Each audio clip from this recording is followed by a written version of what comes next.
Thanks, Gail. Listen, I tend to walk around, so if I drive anyone nuts for their neck or the camera goes off, you'll know what happened. Can everyone back there in Richfield hear me? Okay, did everybody get a handout? There'll be a test at 8:30. Yeah, what I found out being an academic for too many years was that it was easier to have questions handed out. And there's 4 pages of questions. And I had a lot more. It's just the fact I didn't want to print anything else off, which shows you how we decide things as teachers often. Also, there's a section there that I'll get to, this idea of some of the changes that have happened since the Cold War. But I want to talk about a couple of things first. First of all, I'm honored to be here with one of my people that I consider a model, Joe Schwarzenberg, whose name before was Lefkowitz, just as mine was. And I think both of us came from Hungary in terms of our families, and hopefully we were related at some point in the past. So it's a good thing to bring the Lefkowitzes back together, and I'm honored to do that, sir. Who's a person who's basically not just thought of things, but actually had a lot of organizations that survived because of his perspicacity and his ability. And he's a pretty good geographer on the side besides, which is another, another great thing. Also, in terms of other people, I'm honored that my old friends, Michelle Gran and Bud Philbrick, who are the heart, soul, mother, father, and spiritual leaders of Global Volunteers are here, who we have now had, is it 32,000 or how many? What are we at now? Somewhere in 32,000, somewhere in there, the people that have worked in villages. And when you talk about the idea of bringing peace to reality, basically people produce peace. I have a theory that I've had for many years that people and business gets along. It's basically governments that have difficulties. And so we get him next week when I'm in Moscow. Basically, I'll sit with my friends late at night, and after 1 bottle of vodka, and after some bread, and after a sausage, any problem of the world is possible to resolve. If you have 2 bottles of vodka, you can do the whole universe. But basically, it's the idea of most relationships are personal. And that's something that we've forgotten. So I want to start with this idea that what we're trying to do is do something that I like the story of Einstein. Einstein was giving out one of his finals at Princeton, and he handed his tests out. And one of the students said, "Professor Einstein, these are exactly the same questions you asked us last semester." And Einstein said, "Son," he said, "that's very observant. These are the same questions. It's just that the answers have changed." And as Gail mentioned, those of us who basically have been involved, and I go back to the days around 1960, when 15 or 20 of us would gather at Cedar and Lake in Minneapolis, march downtown, and Mulford Q. Sibley would give us a lecture on peace. And we'd have this thing, and the very blonde men with blue suits and lapel pins and sunglasses would take our pictures for the files. And I once ran back half a block because I wanted to make sure a good picture was in the file. And I was very upset when the FBI called me in because one of my friends had a larger file than I did, and I thought I deserved more. And you start doing this concept that comes back because at that point, it was the assumption of mutually assured destruction. We assumed rationality on our part and on the parts of our leaders and on the parts of other leaders. We assumed that eventually, quote unquote, we would win. We weren't sure what winning meant, but we knew that somehow insanity of killing each other was not very smart. And we assumed a couple of things. We assumed, number one, there'd be a changeover. And eventually communism would go away because we really believed in democracy and capitalism. And we made the assumption that the alternative automatically to capitalism, to autocracy, or to dictatorship was democracy and capitalism. We were stupid. We were naive, and we were hopeful. And you start watching this process that's going on because we assumed that Russia eventually would be our friend. And some of that was the hope because of worry about missiles. because of the idea that we realize that as Churchill used to talk about the idea that we had enough missiles to make the rubble bounce. And for those of us who grew up in the movements, we basically decided that that really was something which overwhelmed everything else, because survival was as basic an instinct as you could have. Now, I sit there, I just started my 29th year in Russia. And next week when I'm in Moscow, and the week after that when I'm in Tbilisi, Georgia, we'll sit there and we think that maybe the question of how far have we come, or have we come far in 30, 40, 50 years, raises itself again. Because there is a form of a new Cold War. The nature of the Cold War has changed. Right now, you're talking about the idea of, and excuse me as I walk around, you're talking about this idea of what's called a new generation warfare. And I write notes. These are not notes. These are notes basically because as I get older, I forget some of my statistics and things. And in the old days, as a teacher, I've had 4,400 students. In the old days, I could memorize all these things and all that would come. But it was get this idea of CIAO. And you'll see that phrase you're going to hear a lot more. Covert action information operations. We've shifted from the idea of borders being physical to the idea of virtual reality.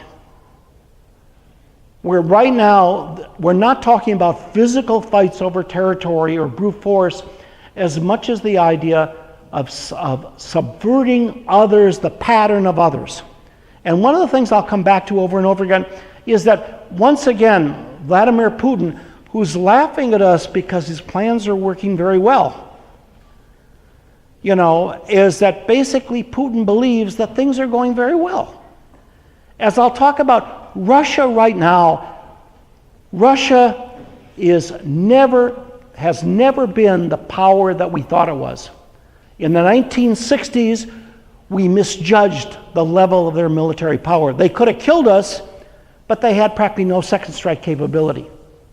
And Michael probably is the better expert on that than I am on this, but I think, you know, that right now we're misjudging the power that you're seeing, where in a situation, Russia's expected to lose 300,000 people this year in population. They're looking at the idea, 30% of their deaths in the last few years are from alcoholism.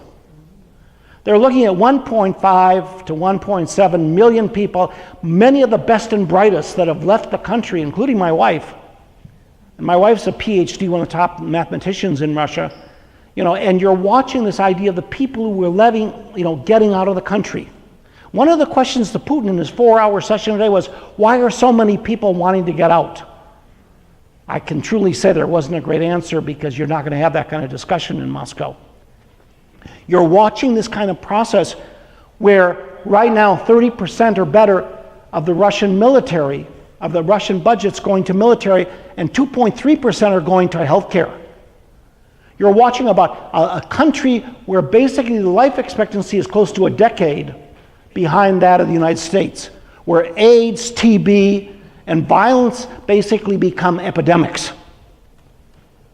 You're watching this thing where in a number of countries you've got 85,000 rural villages that have no medical facilities.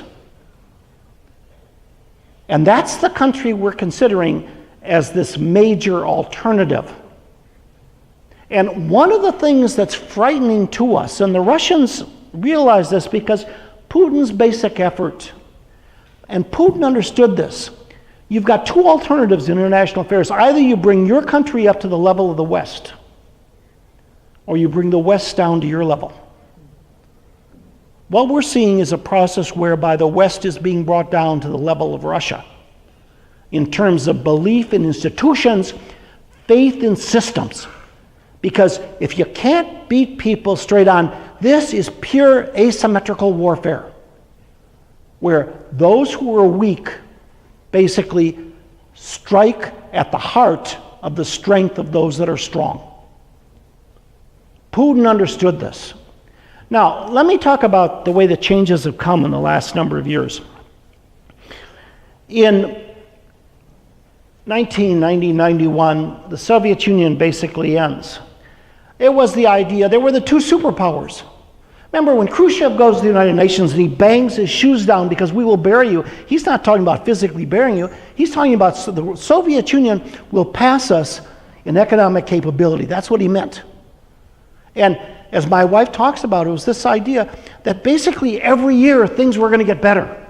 Eventually they were going to be more successful and have a better economic future. It was always the future that was going to be there. And I've asked Irene, I said, and my wife was, there were 7% of the people that were members of the Communist Party, including my wife.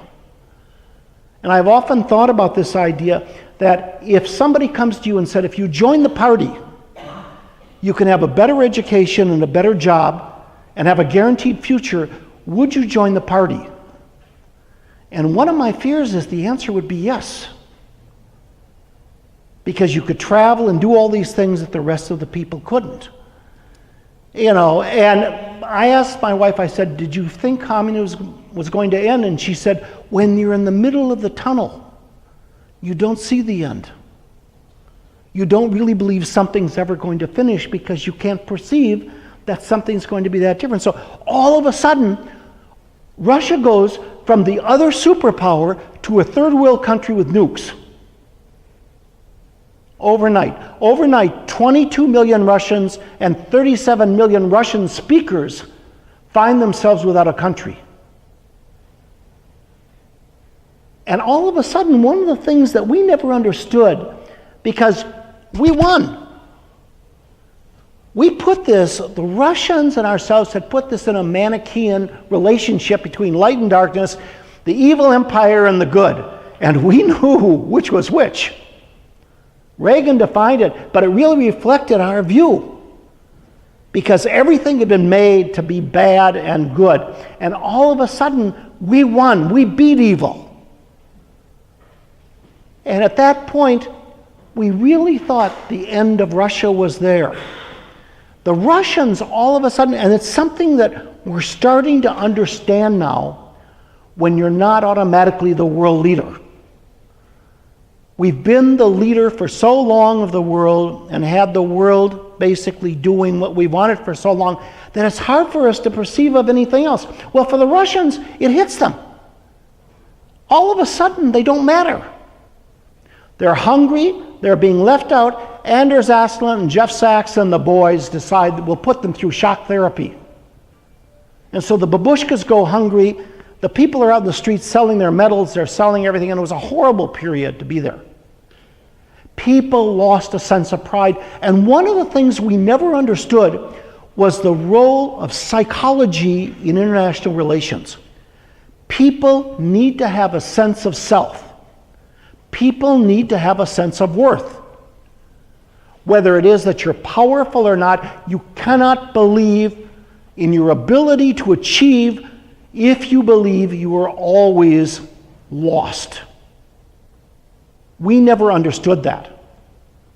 And it was this sense where all of a sudden, the Russians still feel, we go through this period where not only was it a question of shame, not only was it a question where Yeltsin was the lapdog in their perception for Clinton, it was a question where all of a sudden, we move NATO up to the border, the Russians all swear that we had vowed not to do that. And George Kennan, who's the father of the containment policy, argues against that because he says you will regret that.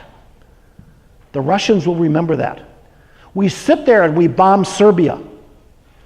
And so all of a sudden, Yeltsin is doing all these things, and all of a sudden, the people start to get the sense that for the United States, Russia becomes basically a depot of oil, gas, and other supplies for the West.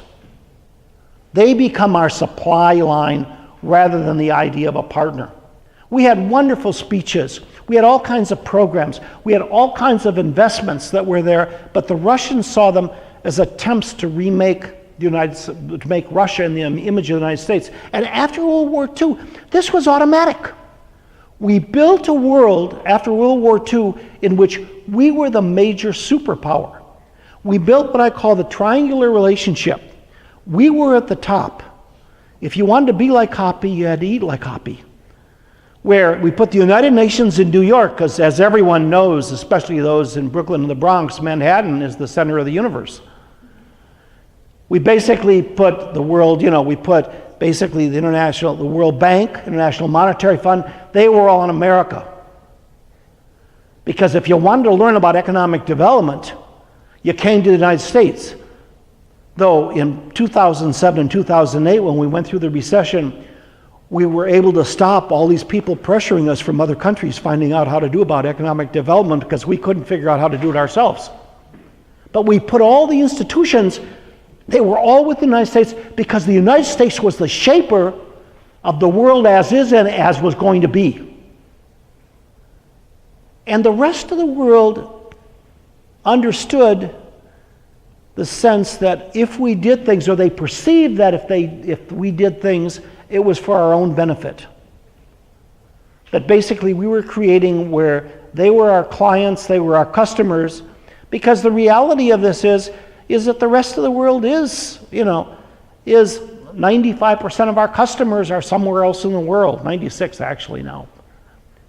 And that we understood that, so we did a Marshall Plan, and we never really got credit for the Marshall Plan because the thought of somebody rebuilding all of the enemies that you just fought against that tried to kill you was beyond the comprehension of anybody else in the past. But we understood that we needed markets. And so you start getting this process in Russia where there's this feeling, and it fit within a Russian pattern which goes on for centuries. If you've had people surrounding you, whether in Asia or Poland, Sweden, or in the South with the Ottoman Empire, if people have surrounded you for 1,000 years that only wanted to kill you, you get suspicious of foreigners. It's the I'm here from the government and I'm here to help you. But there was this sense that everybody who came in had something else, a different cause. And the cause was not to help Russia. So this idea of the outsider, this idea of the tradition of centralized power, the hetman, H-E-T-M-A-N, where you always had centralized power. And often the village head could decide which people were contributed as soldiers for the Tsar. You always had a small group of people, whether it was the idea of the nobility or the idea of the Communist Party and the commissars. I used to kid that the nature of leadership changed costume, but didn't change nature in Russia. They basically stayed the same in terms of a small group who basically dictated others. And they built this process that you watched yesterday with 4 hours with Putin on TV. And it goes back to the Chinese concept of the good emperor. And in Russia it would go, Tsar good, boyars bad. The Tsar, the emperor, is distance. There are all these bad things that are happening to me from local officials. If the Tsar only knew, because he is a good person, if the Tsar only knew, he would fix this. And so Putin goes on TV, he announces that somebody calls in and says, our streets aren't fixed out here in Siberia. The next day the streets are fixed on that little village in Siberia.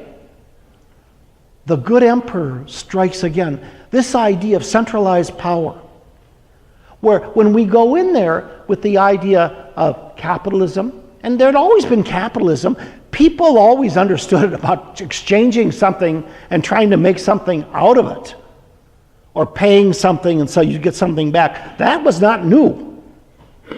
And you get into a process where you all of a sudden get to the point during the Yeltsin period where Yeltsin is facing Zyuganov. Yeltsin is running 7%, Zyuganov is running 31%, and the communists are going to be returned to power as a public demonstration of democracy. And if you ever want, if it's a really slow night in the winter, get the movie Spinning Boris. And Spinning Boris is the story, it's a true story with Jeff Goldblum and Liev Schreiber and Anthony LaPaglia of the 3 American consultants that are brought in. And all the guys that are sitting there who were the new rich, 2 things happen. One is they decide they're going to run an American-style campaign. And they bring in all these young girls, and they've got Yeltsin dancing, and he's out there being smiling. Because before this, when you'd watch on TV, Yeltsin, every day, there'd be the Yeltsin's action picture. And Yeltsin would push himself up, walk slowly, because if he was sober that day, he'd walk slowly. And if he wasn't sober, he'd walk a lot slower. And he'd stop, he'd shake hands, and then he'd walk back to his desk and sit down. That was the action shot. So they start doing all these things with rallies, with all these beautiful young women, and they've got Yeltsin out there dancing. Well, Yeltsin kills over from a heart attack. But nobody knows this. It's announced as he's got the flu, and he's sick. So they run and they do the other thing, which are called loans for shares. Yeltsin brings in all of the major oligarchs, all of the people who have wealth. He said, listen, if you guys support me, once this is over, if we win, number one, you'll still be alive because the communists are going to kill you. And number two, basically, we'll run auctions. And those of you that basically help me will help run the auctions. He wins. So by some strange accident of history, the people who run the auctions actually win the auctions. They put up fake groups against them who put up outrageous bids. They come in and they basically take over sections of the economy for kopecks on the ruble, for pennies on the dollar. So all of these people become instant billionaires, millionaires and billionaires. So you start getting this pattern where capitalism is tied to crony capitalism. You've got a tradition in Russia where people who acquired large amounts of land basically were those that had stolen, had done something illegal. So this idea of large land ownership becomes tied to this idea of somehow corruption.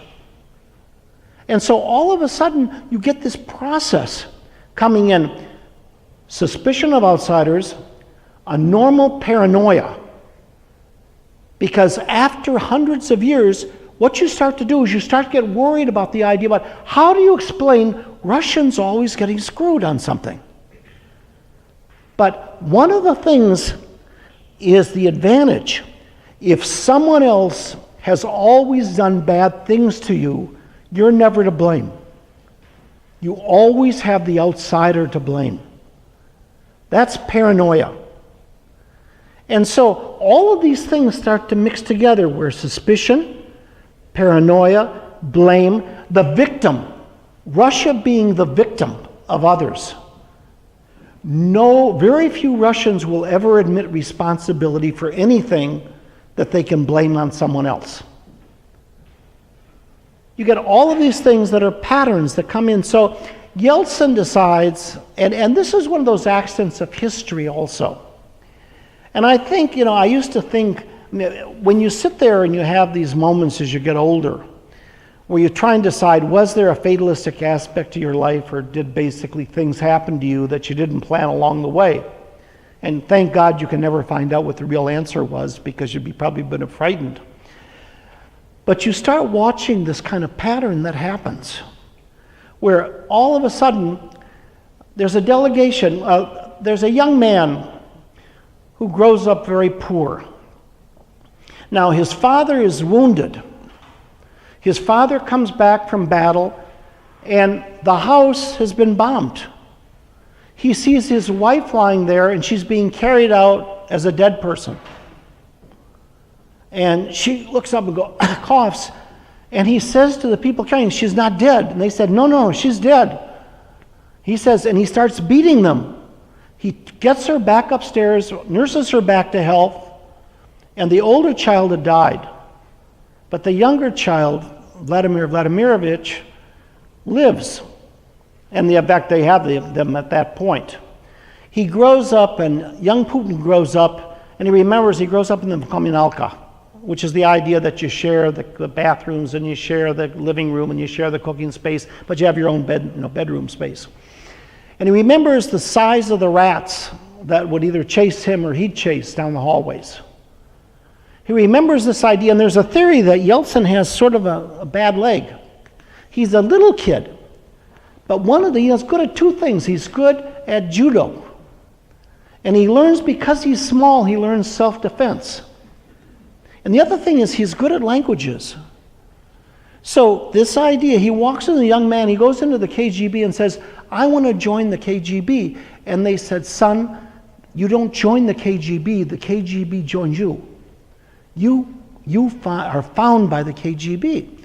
And they said, learn languages, get a law degree. So he goes to St. Petersburg, he gets a law degree, he joins the KGB. He's a terrible spy.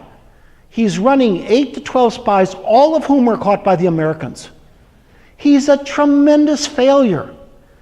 His wife Ludmilla, who's an airline hostess, marries him because it's the only offer she's got. And she figures this is her last chance to have a husband.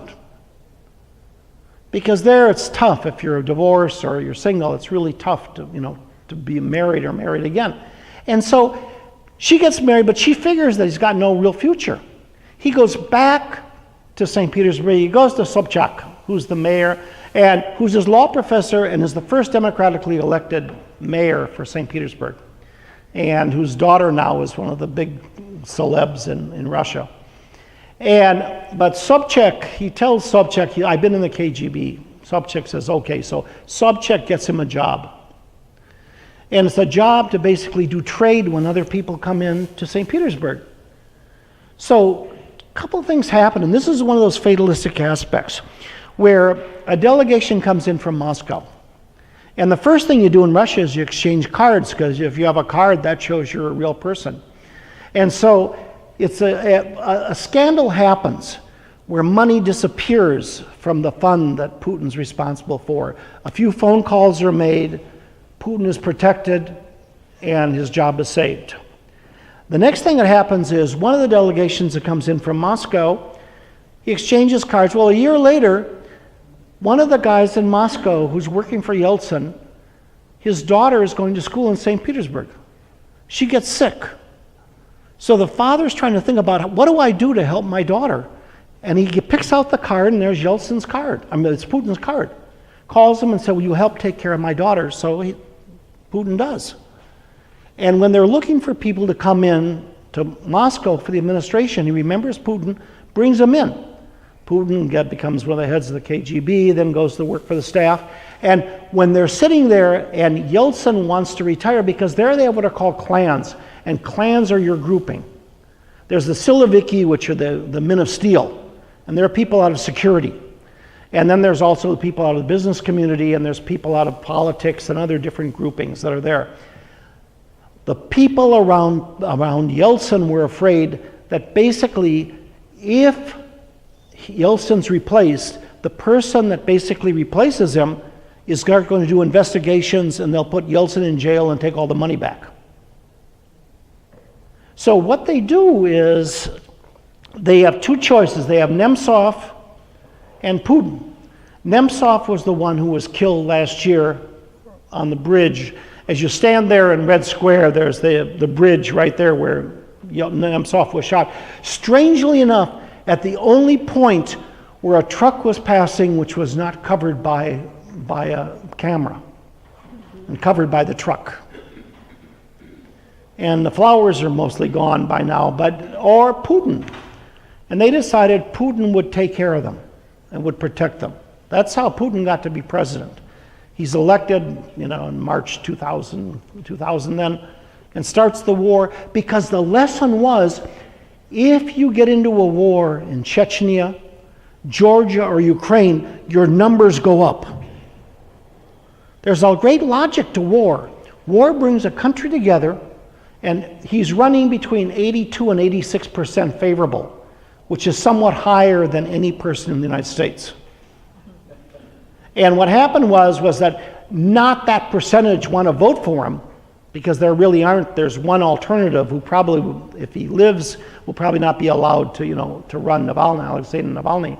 But basically what happens is that people don't perceive him an alternative, and people perceive him as different than the economy or all the rough times that they're going through.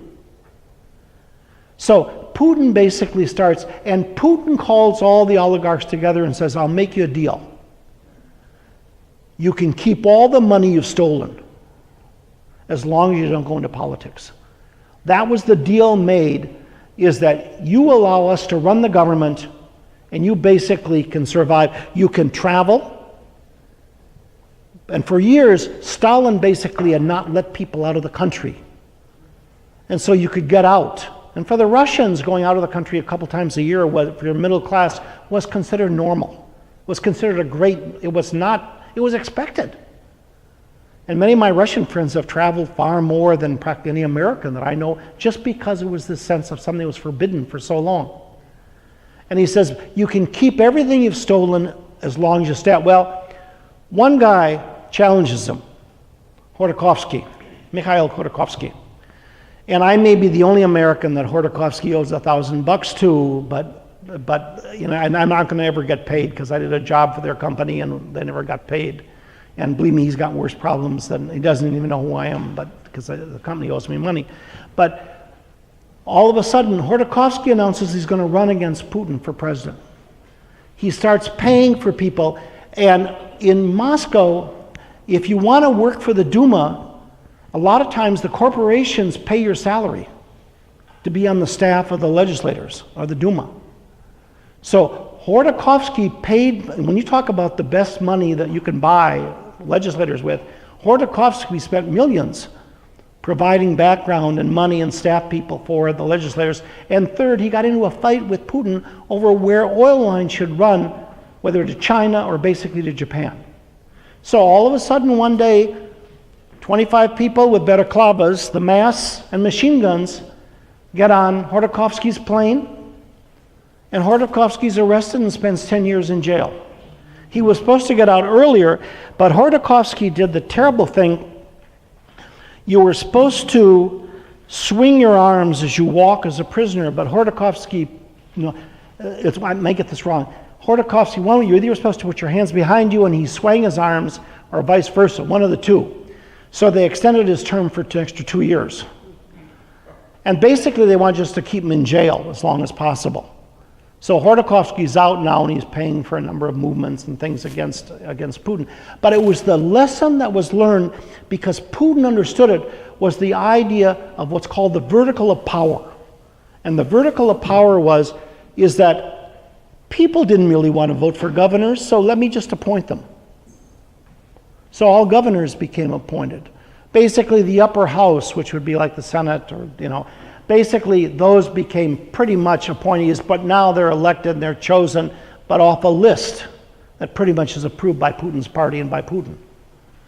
You basically you had your oligarchs buy practically every media, so there's one liberal station, Dost, which is still left, and basically practically all the newspapers have been taken over.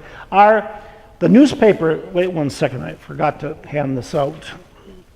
Where is it? Oh, here.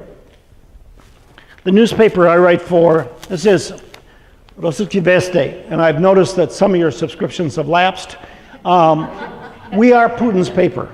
This is the presidential administration paper. And here's Putin, Erdogan, and myself, or what's termed the unholy trinity in Russia. Basically, I'm on the front page of Putin's paper every week, and I'll pass that around for those of you that haven't seen a copy. And every major newspaper and every major media force is part of this idea of vertical power. And one of the points that's happened, and we're watching it here, is the idea that Putin understood the control of information.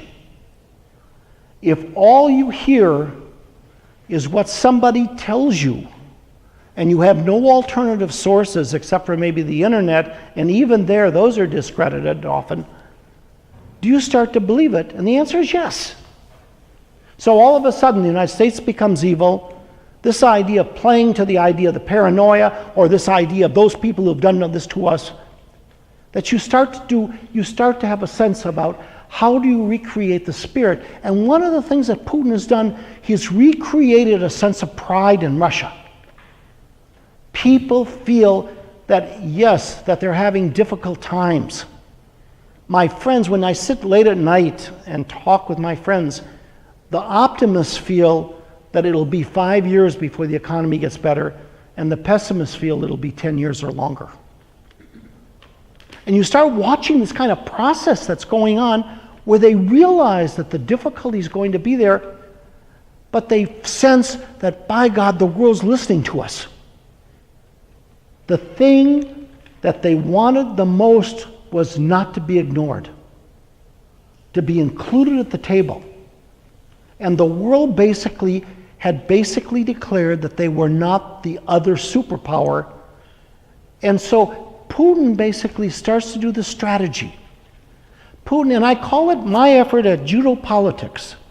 Judo politics is using the pressure points of others to increase your own ability or authority or capability against those who have more power than you do. What he understood was the freedom of press in the West became the strongest point and the weakest point because you had access to it. And that could be used as a pressure point to basically destroy and bring down the systems that were opposed to you, so that you build up other systems. You give a $10 million loan to Marie Le Pen, who's not my favorite individual in France. You sit there and you basically build up the Nord League in Italy. You build up all of these groups, the Gerd Wilders and the others who are the nationalists in different countries, because they become your force, basically to provide a base for friendship. And you start using the forces that are there, such as nationalism.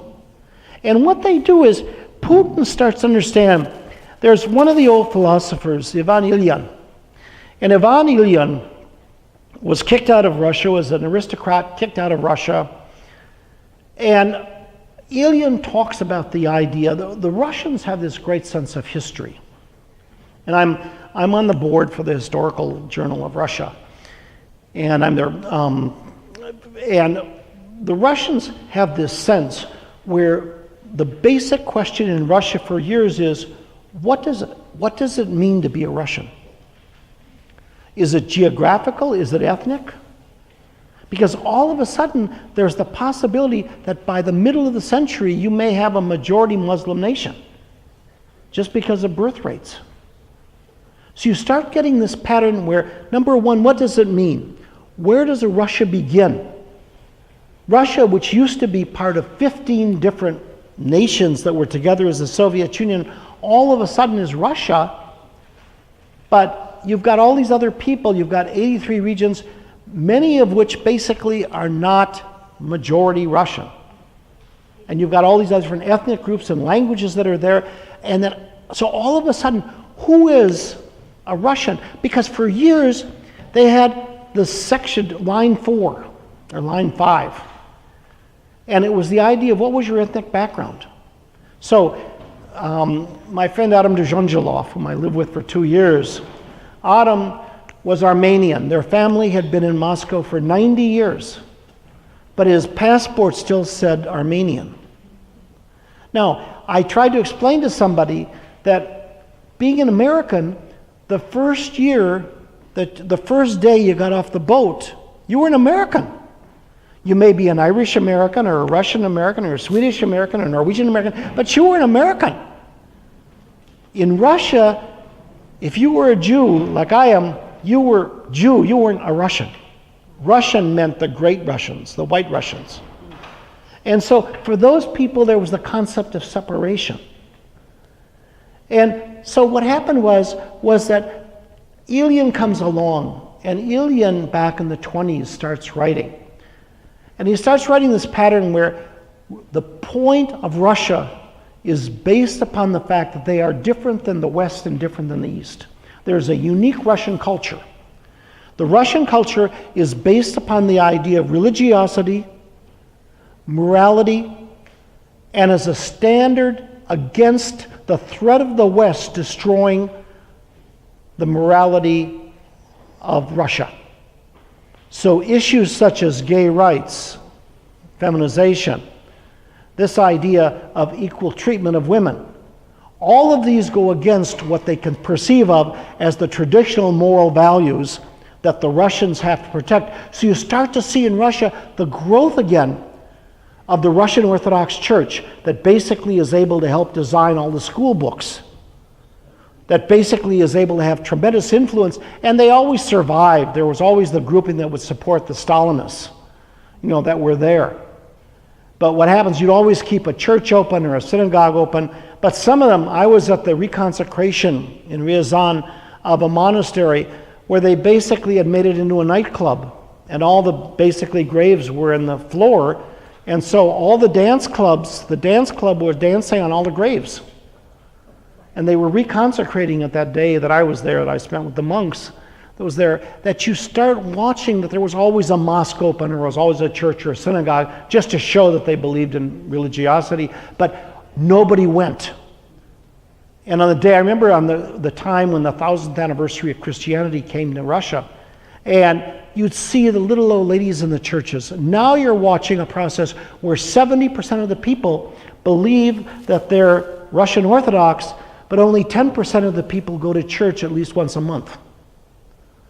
So they declare themselves, but what's happened is this concept that you see, which is coming out of Ilyan, which has influenced people like Nikita Malakoff, who's a film director, who's basically one of the last of the monarchists, and is the close friend of my best friend, Alexei Titkov there, that the Russians basically are the last standard protector of the world's morality, becomes their definition of why Europe and the United States basically are destroying and become a threat to the world and must be fought.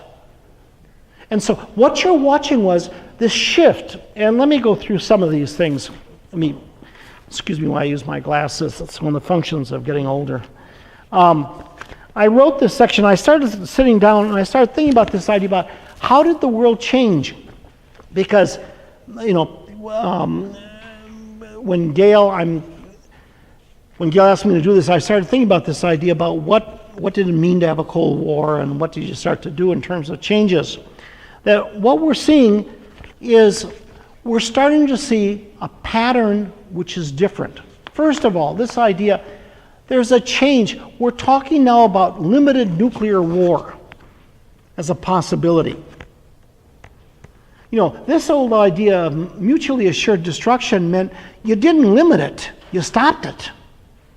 But it was based upon the assumption of rationality. Now, I can ask for a show of hands of how many people think the American leadership is rational, but I think I know what the answer would be. And one of the things that I have great fear of is this idea of what I call the 18-year-old issue, where things won't come because of major conflict, they'll become by accident. Where you're sitting there, where the missile unit in Ukraine bombs the plane that they thought was carrying somebody else.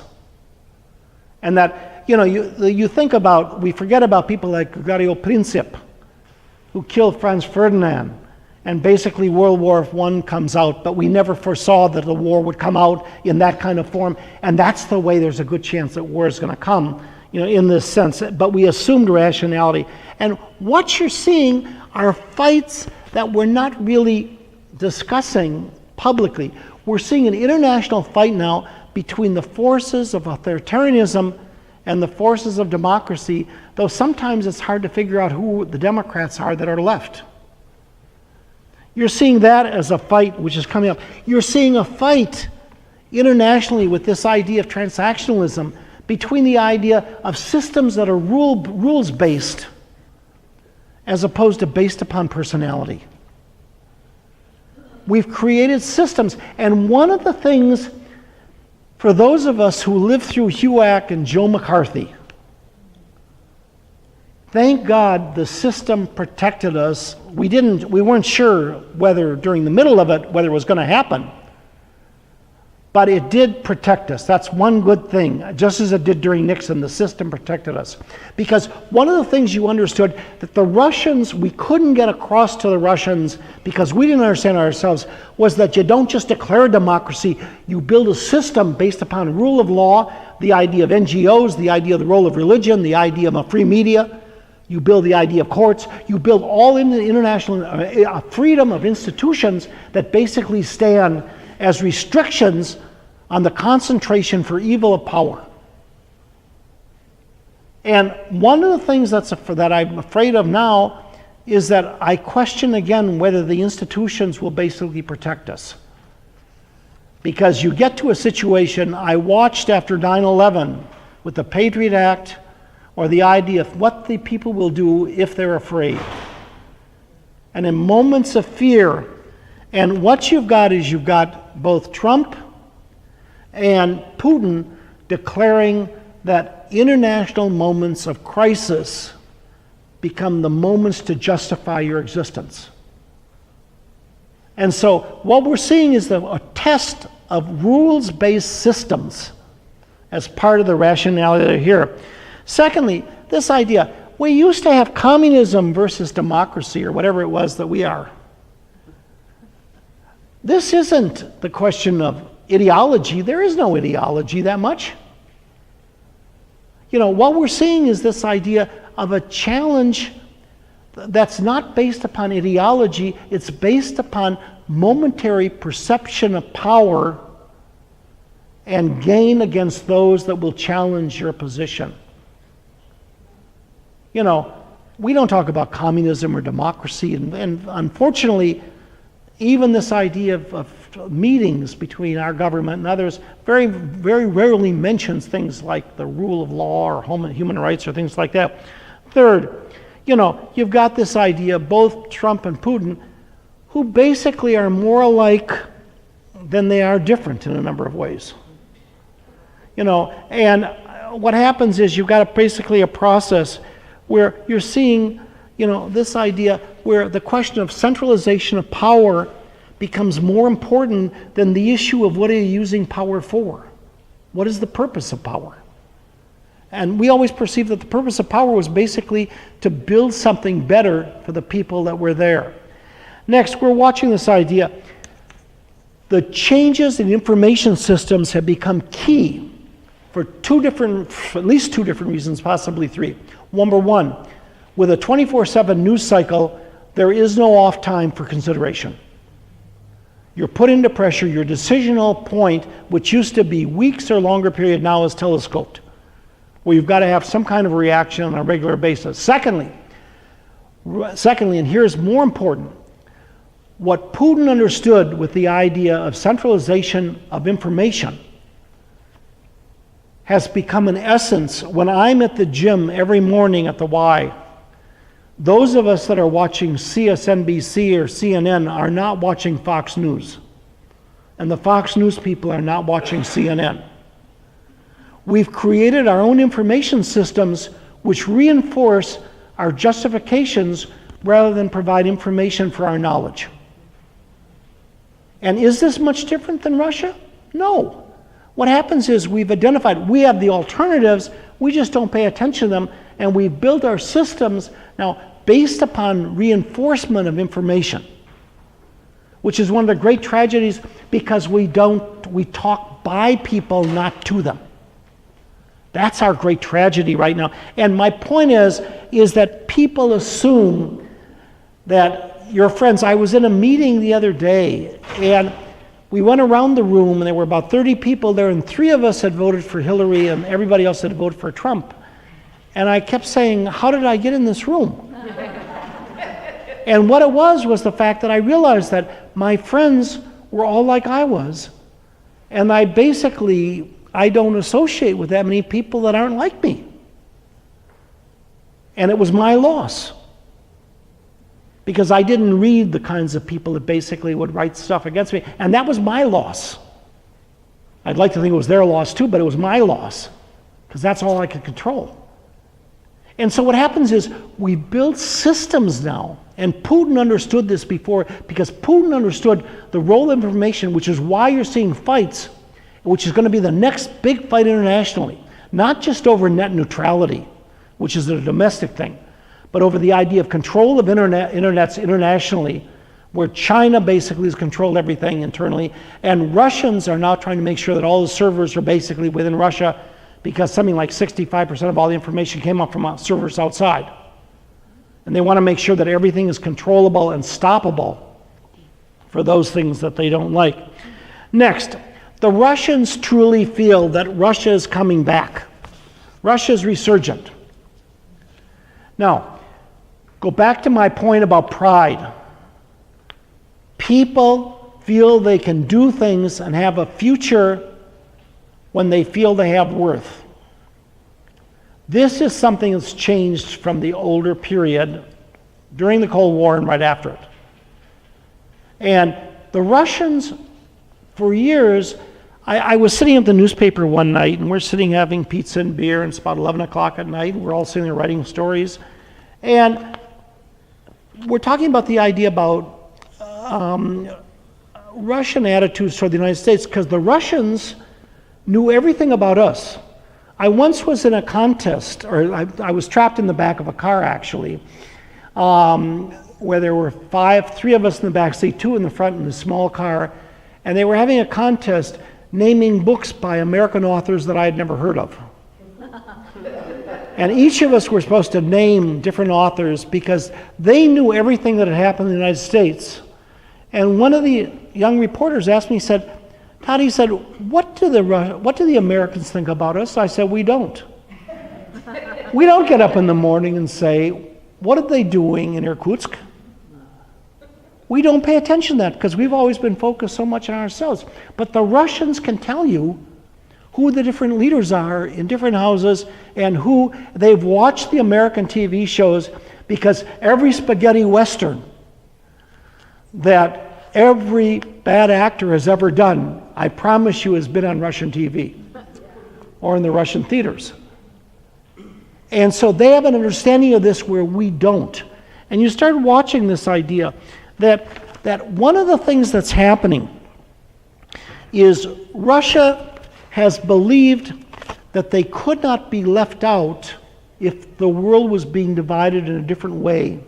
So rather than making sure that the United States would make it an American-centric world, they wanted to guarantee this was going to be a multi-centric world, where the United States would be destroyed as much as possible through elections or through challenges to the economy or questions on inequality, all of those factors coming up as elements of bringing the Americans down to the level of the Russians. And so you're watching this kind of thing where all of a sudden now, for years, we fought through proxies. And what's happened is, and this is something the Americans are adjusting to, but at a very slow rate. For a lot of the parts of the world, the focus on America is not the central focus that it was 20 years ago, 30 years ago. America is important, but it's not the place you have to go if you're China or India. I remember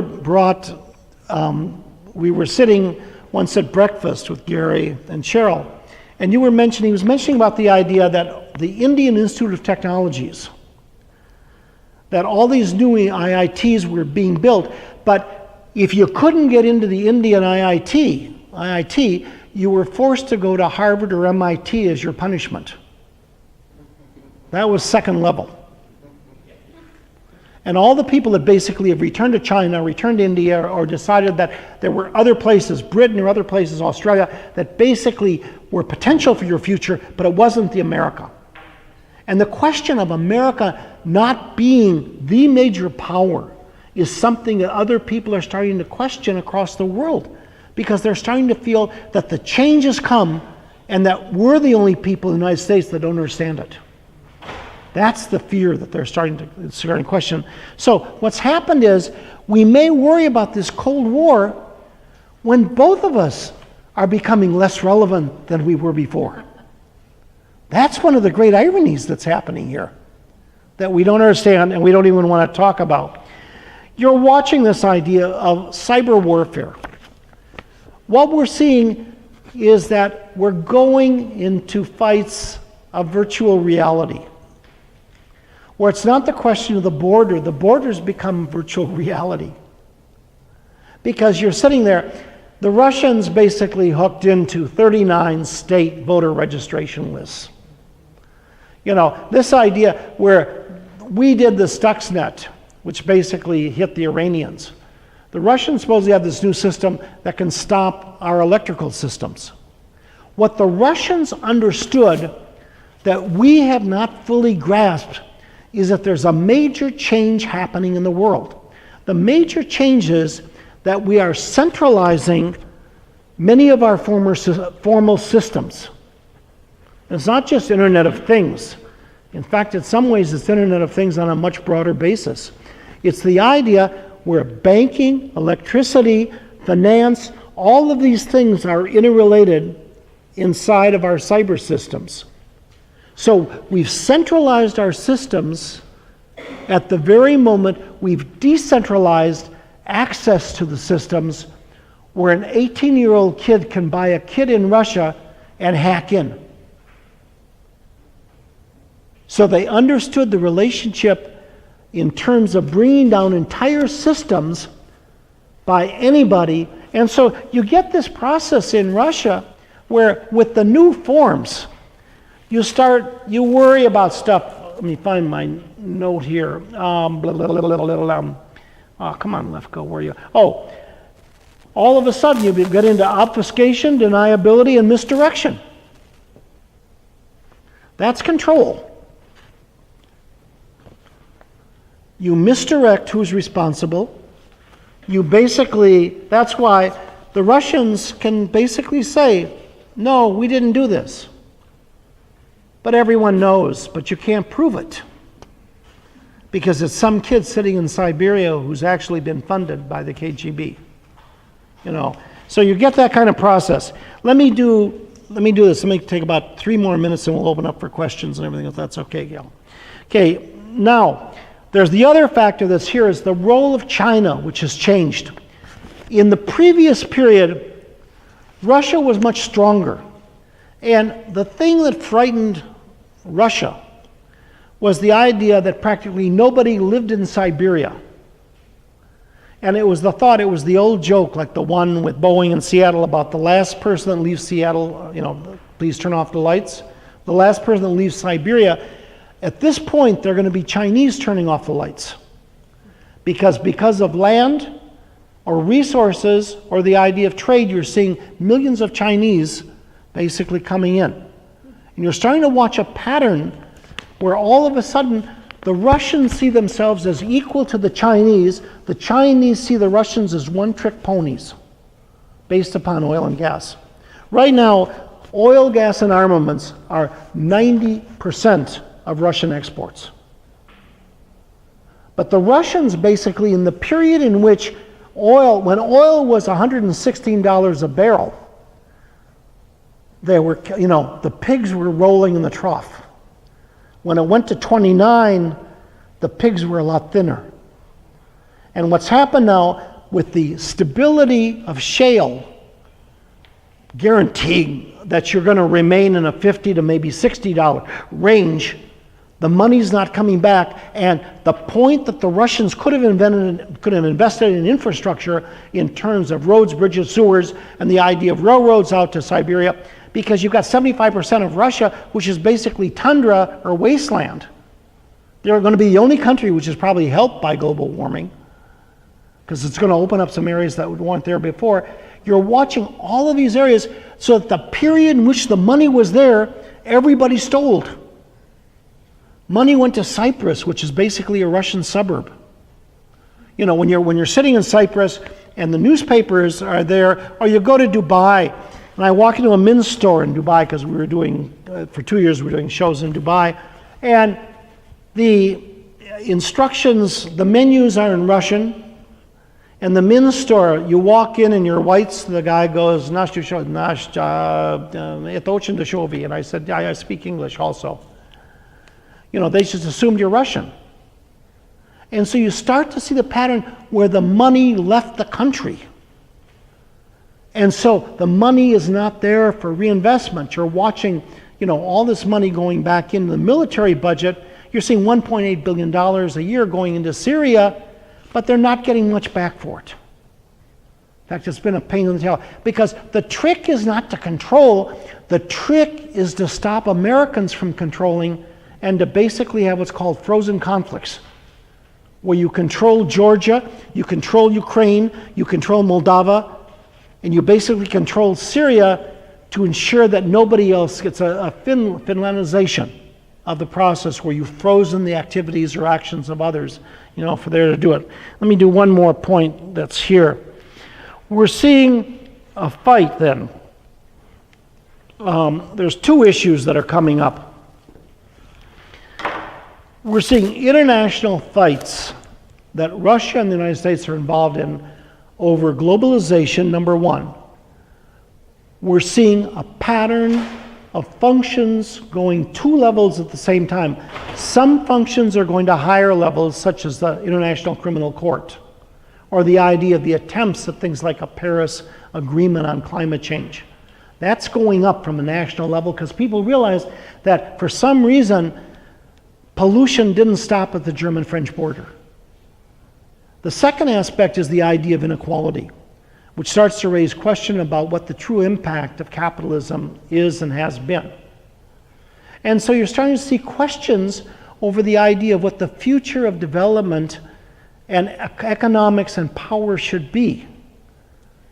And not just Russia, but China and much of the world outside of here is fighting over the role of state power as a central force in the economy, as opposed to the idea of private investment. And so what we're seeing is the idea that we have these formal fights where, yes, there are hearings in Congress over the idea about was Russia involved in the election. The answer is yes, of course. Just as we've been involved in. And we invested in a lot of groups in democracy that basically helped to try and change the internal aspects of Russia. We did it too. Of course, Sergei Kislyak, who's the ambassador, whom I know, basically met with a lot of Americans. That's what ambassadors are supposed to do. So you see fights that are there in Congress, but the fights are really over the future of economics, history, and quote-unquote power, however it is that we wish to define power throughout the world. And the really sad tragedy is that between the United States and Russia, we have 93% of the nuclear weapons in the world out of the 15,000 roughly.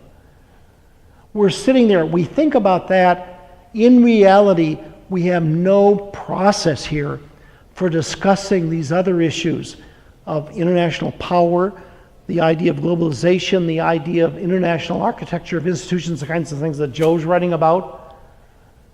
We don't have a very good process of doing that, but that's really what we're talking about. That's the essence of what the fight is.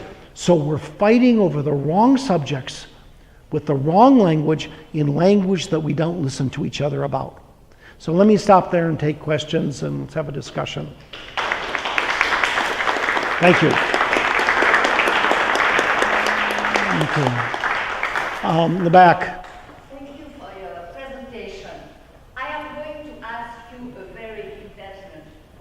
Okay.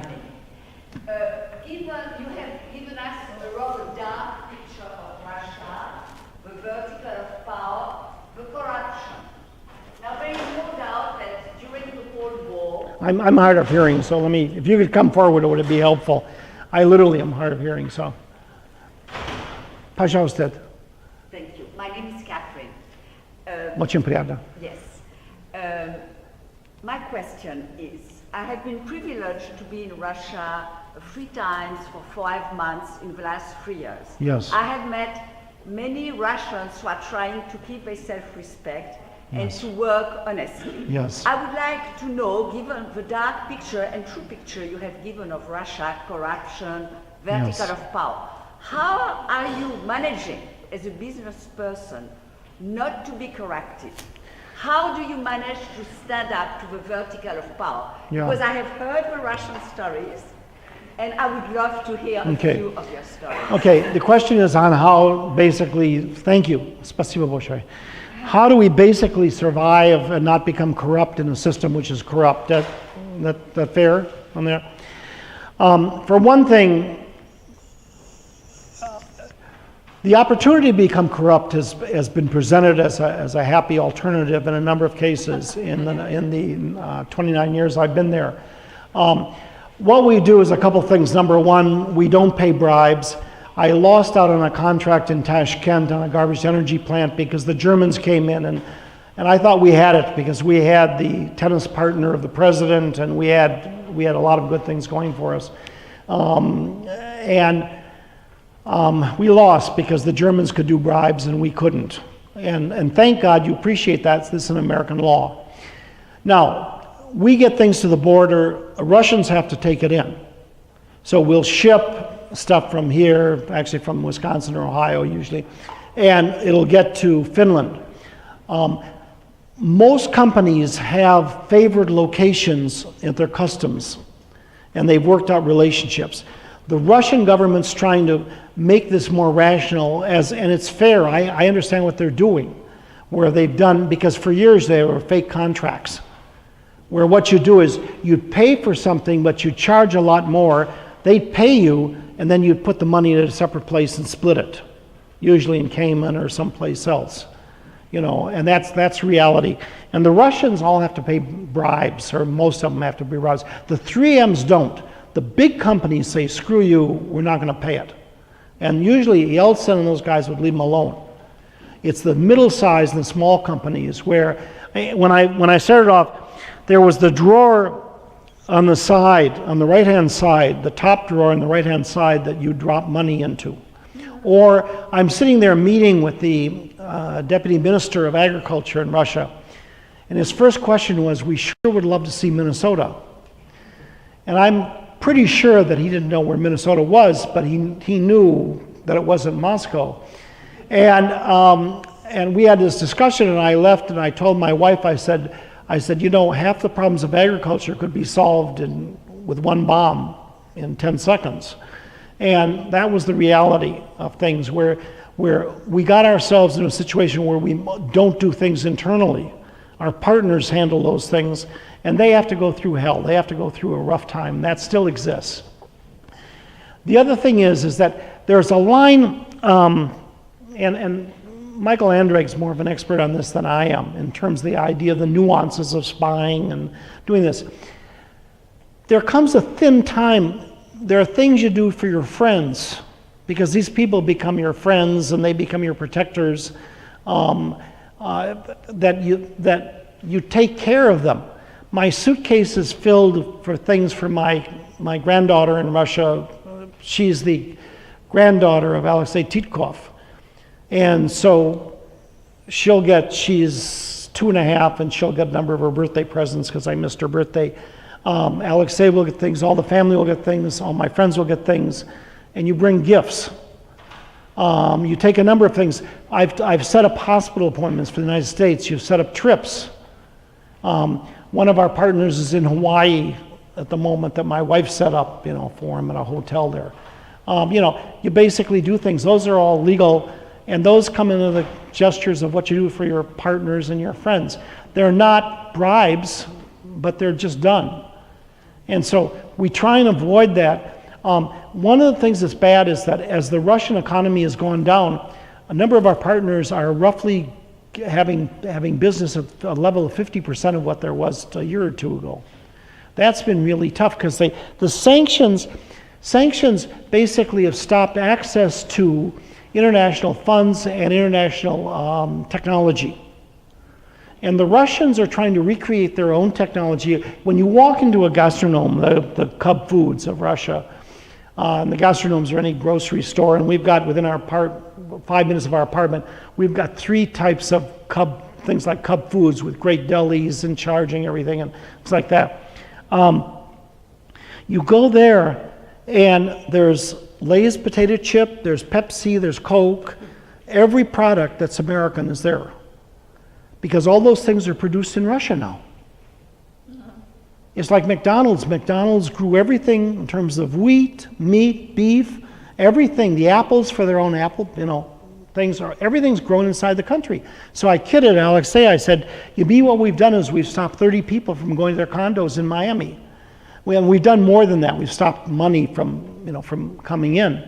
and the technology. So the Russians are trying to basically duplicate things like technology, but in a pure Russian sense, they've created Skolkovo. And Skolkovo is right on the outskirts of Moscow, and you pass it when you're going to where one of the factories are that we work with. And you're sitting there, and they've decided they'll create an instant Silicon Valley. Now, this is the Soviet mentality. The Soviet mentality is we'll create Silicon Valley, and tomorrow at 4 o'clock we'll have an invention. But Silicon didn't work that way. Silicon bubbled up from the bottom with hundreds of different firms and people sharing ideas and concepts. And I told the people from Silicon, or from Skolkovo, that you needed 100 Tomsk, which is one of the great universities there, and my friends are there, and I've spoken there, that they should have 100 Tomsks, and they just they're just starting a process which they're not going to follow through on to try and do that, but the money will still go to Skolkovo, and a lot of it will be taken off. Most things are done. Somebody once said that you needed to set a meal for the poor to make a banquet for the rich. And in Russia, they're displacing 1.4 to 1.6 million people in the Khrushcheviki, in the 3 to 5 story apartments that are basically, they're going to put them in high rises, and a lot of the money will be missing by the time it's done. And so most public things that are done like Stadia or things like that, basically are done where it's payoff to Putin's friends, or Arkady Rotenov, or the former Judo partners, or other people that are there. They raised the price on trucks because basically one of his Judo partners was controlling the system, of taxation. And so you do things where the corruption is there, and you try and go around it as much as you can, but you recognize it's there. That's the problem. Sir. Mr. Lefko, you're terrific, so I want to compliment you. Could you come a little closer, please? I was really impressed with the depth of your knowledge and your insight. Thank you, sir. The question that comes to my mind is that when Soviet Union was imploding under Yes. the leadership of Gorbachev, Yeah. did we Americans have a somewhat of a golden opportunity Yes. to really help them learn democracy? Yes. Did we? Why didn't we? Okay. And related to that, who started Cold War II? Okay. The question, and I want to make sure I've got this straight. The question is, during the period in which the Soviet Union was imploding, was there a chance to basically bring about a democracy? If there was, why didn't we? And what happened? And the last part of the question was on the Cold War. Cold War II, he said. Cold War II. Are we in a Cold War II? Yeah. Okay. Yeah. Yes. We basically thought that the old phrase was we were helping our little brothers. We looked at this as the idea that, as I mentioned before, that we had won. We sent a number of people over, the National Democratic Committees, the National Republican, and we were going to make them in our image. Without understanding the nature of the Russian society was different, or the idea the economy didn't have the base. I mean, I used to have these, I used to give this one lecture that I once said 28 years ago, I said, we need to have 1 million people have hot dog stands, because that would have done more, And had we supported the babushkas, because when people went out and they were hungry, and not just a sense of pride, but it was their economics. They all of a sudden, all the money disappeared, was lost. The ruble was all of a sudden the ruble collapsed. We're sitting there. I'm setting up the first wireless security system in Russia. And my partner was KGB out of Yekaterinburg. Misha is one of the good people of the world, still a close friend. And our systems went overnight from $1,000 to $4,000 because the ruble collapsed. I lost $10,000 that night, and Misha lost $10,000. And Misha owed me $15,000 and paid me $15,000. And I will die for from Misha. And what happened was that we had the opportunity then. If we had done a Marshall Plan, I think it would have changed the nature of Russia. Secondly, we never understood the idea of how Russians looked at themselves and how they were ashamed at that period of being Russians. We never understood that. And we weren't sensitive to that. A lot of this was run out of Harvard.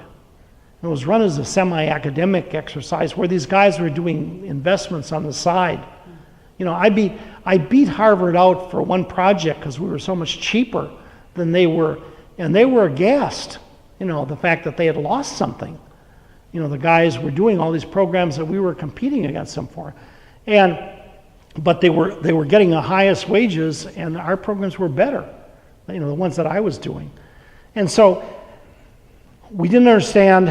We let the economists, Aslan, Jeff Sachs, and the boys, basically allow what we had done in Poland, because we thought Poland was going to be the model for that. And we didn't understand that Poland and Russia were different.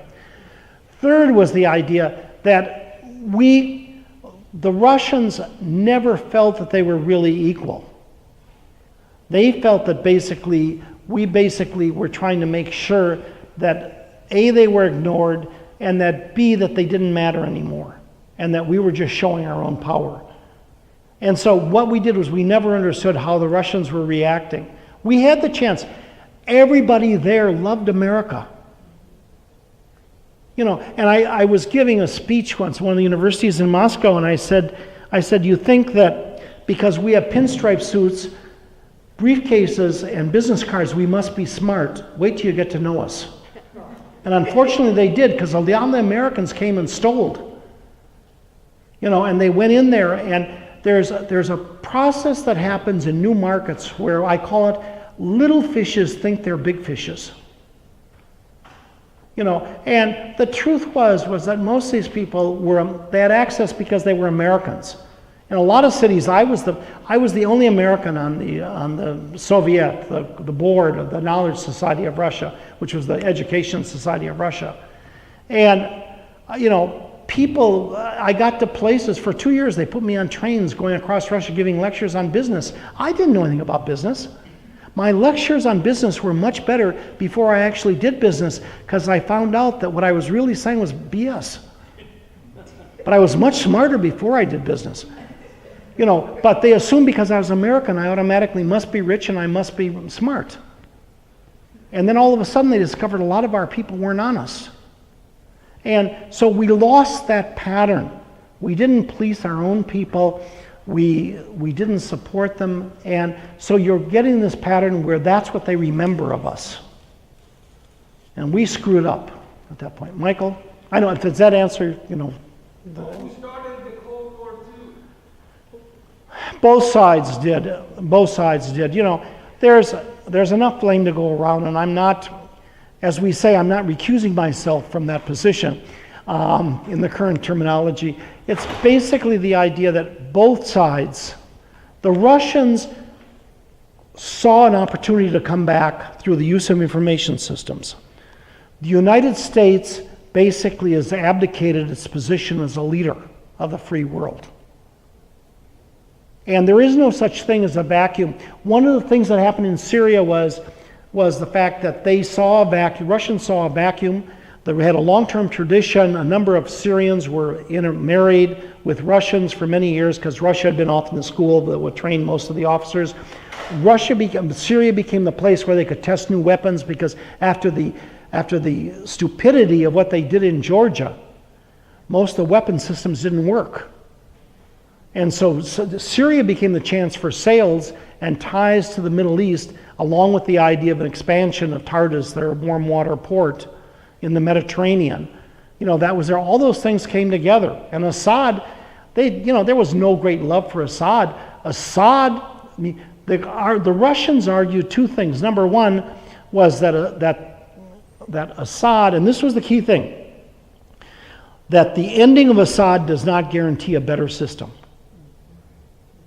And which is one of the things Obama understood, because you couldn't guarantee. One of the things, as I mentioned, that we failed at was this idea that we assume if we get rid of a dictator, a nice, friendly soul appears. One of the deals about Putin is, if Putin disappears, there's a good chance that a worse autocrat or jingoistic leader will appear. That's the chance. But we never understood that in that way, and that's part of the sense of hubris, of being the leader. Michael? Thank you. And first, bravo. Great talk. Stimulated, great questions. So thank you for coming very much. I have a little tiny question and a really big one. So the tiny one is you use this term CHOW, covert action information operations, early. Well, I know about covert action, I know about information operations, active measures. Is this actually new, or is this just a new sort of language? It's a new language. It's a new language. All of these things are elements that have been done for years in other situations. You can go back, and you're one of the experts in the state on spying. But the reality is that we've spied for years. Yeah, but you live there, so that's Yeah. a small one. Yeah, in fact, I've been asked to make sure that everyone speak clearly into their water glass so that we can record everything back in Moscow. Yeah, go ahead. They get tired of bugging me. I know. The big question is looking to the future rather than looking for who's to blame. Yeah. We have to get along better with Russia Yes. for the sake of the planet, as you know, and a lot of people. But the environment is, making that very difficult. So what would be your formula for moving forward in a positive manner from now? Okay. What's the formula for moving ahead? The reality, the great irony of this was that in 2011, Putin became very frightened because it was the end of the period of the Arab Spring. He was convinced that all of these people were forming groups across Russia to fight against him. And so there was the process in Bolotnaya Square, which is one of the main squares there, and he blames Hillary Clinton for that as an effort to replace Putin with somebody else. Now, the reason I mentioned that was the idea was that they didn't want, it's not so much they wanted Trump. They thought Trump, Lenin had a phrase that he used called useful idiots. And useful idiots were the idea of those people that would do the justification or be the promoter or the presenter of ideas that you could not do yourself, but others could do for you. Trump became the useful idiot. And so what happens, Michael, is the idea that you start getting to this level where the sad tragedy is that Trump was correct in the idea that yes, we could have, should have, possibly need to have a better relationship, but the very fact, I'm one of the few writers in Russia that for the last year said, be careful what you wish for, because Trump's not going to come out to be the great hero that you think he is. And all these guys were saying, they were giving champagne when Trump won in the Duma. They were all doing these wonderful things, and it was mostly the fact that Hillary had lost, because Putin personally hated Hillary and blamed her for this. So my sense is that at this point, the question is what do we do? The question is, number one, we try and clearly identify those areas in which we have a joint benefit that are recognized. The idea of terrorism, the idea of some aspects of the climate, whether it be the Arctic or something else. Third, the idea of international communications, where we're going to have fights. We are having fights on the internet and things like that. And we try and work on those areas. The idea of things like the Russians aren't thrilled about North Korean, about missiles coming out of North Korea, because they think he's nuts too. So you work on those areas that you basically think that you can. You're trying to come to some compromise. Putin doesn't want Ukraine. He just doesn't want Ukraine to join the Western order. But he can't basically get out. Right now with Crimea, he can't get out of Crimea because that's part of his victory. But the Ukrainians are still supplying water and electricity to Crimea.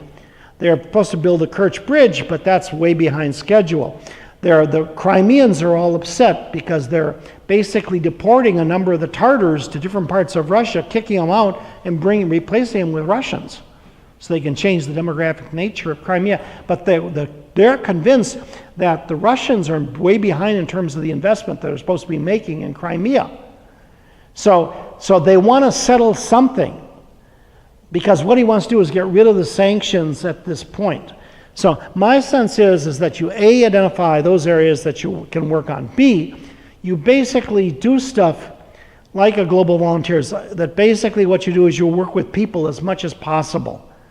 And there was I can hopefully tell this story, but there was the moment we were going to bring 10,000 Americans into Russia when the changes came. And we got a letter to Yeltsin through Alexei that we got that we were going to bring 10,000 Americans in.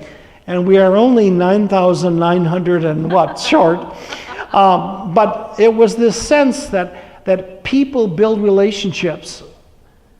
And so you do that on that level. You try, right now, I can't get federal money for doing programs with Russia. And I could expand business greatly if I could get some kind of loan guarantee. And we've got all kinds of programs that are set up, assuming that everything from OPEC to some of the other agencies are not cut in the Trump budget. That basically those things are the kinds of things where you build up enough other efforts.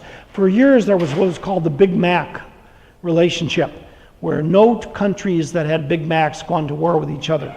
Russia and Ukraine challenged that process, because you've got Big Macs in both, but generally it didn't. That's what I do, is I go from the other side and then try and build up and hopefully pass by. Sir, Dennis? Thank you. I wonder in what ways do you see Putin and others in Russia playing Mr. Trump and his cohort, and to what extent?